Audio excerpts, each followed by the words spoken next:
রাধে রাধে। ওম নমো ভগবতে বাসুদেবায়। ওম নমো ভগবতে বাসুদেবায়। ওম নমো ভগবতে বাসুদেবায়। শ্রীমদ্ ভাগবত চতুর্থ স্কন্ধ পোষণম দ্বিতীয় অধ্যায়। শিবের প্রতি দক্ষের অভিশাপ। শ্লোক 11। এষ মে শিষ্য তাম প্রাপ্ত যৎমে দুহি তুরোগ্রহীত পানিম বিপ্রাগ্নিমুখত সাবিত্রা ইব সাধুবৎ। অনুবাদ: সে অগ্নি এবং ব্রাহ্মণদের সমক্ষে আমার কন্যার পানি গ্রহণ করার ফলে আমি তার গুরুজন। সে আমার গায়ত্রী সদৃশ কন্যাকে বিবাহ করেছে এবং তখন সে ঠিক একজন সাধুর মতো বান করেছিল। শ্লোক 12। গৃহীতা মৃগ শাবাক্ষাহ পানিম মর্কটলোচন প্রত্যুতানা বিবাদার্হে বাচাইপকৃতনুচিতম। অনুবাদ: তার চোখ ঠিক বানরের মতো, তবু সে আমার মৃগনয়না কন্যাকে বিবাহ করেছে।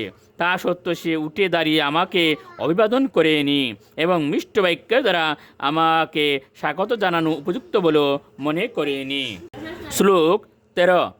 লুপ্ত ক্রিয়ায়া সূচয়ে মানিনে ভিন্ন সে তবে অনিচন্ন পদাম্বালাম শূদ্রায়ে ভূষতিম গৃহম।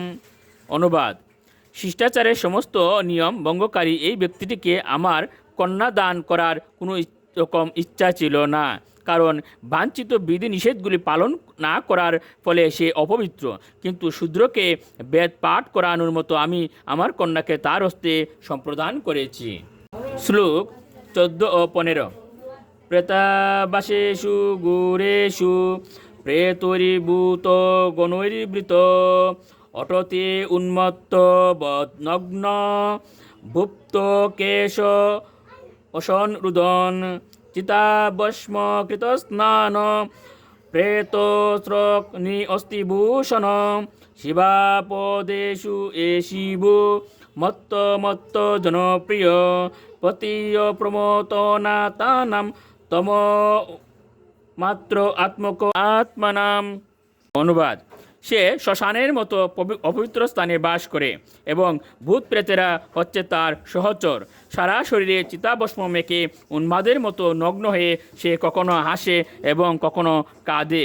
সে নিয়মিতভাবে স্নান করে না এবং তার অঙ্গের ভূষণ হচ্ছে মুন্ডমালা এবং অস্থি। তাই সে কেবল নামেই শিব বা শুভ, কিন্তু প্রকৃতপক্ষে সে সবচাইতে উন্মত্ত এবং অশুভ।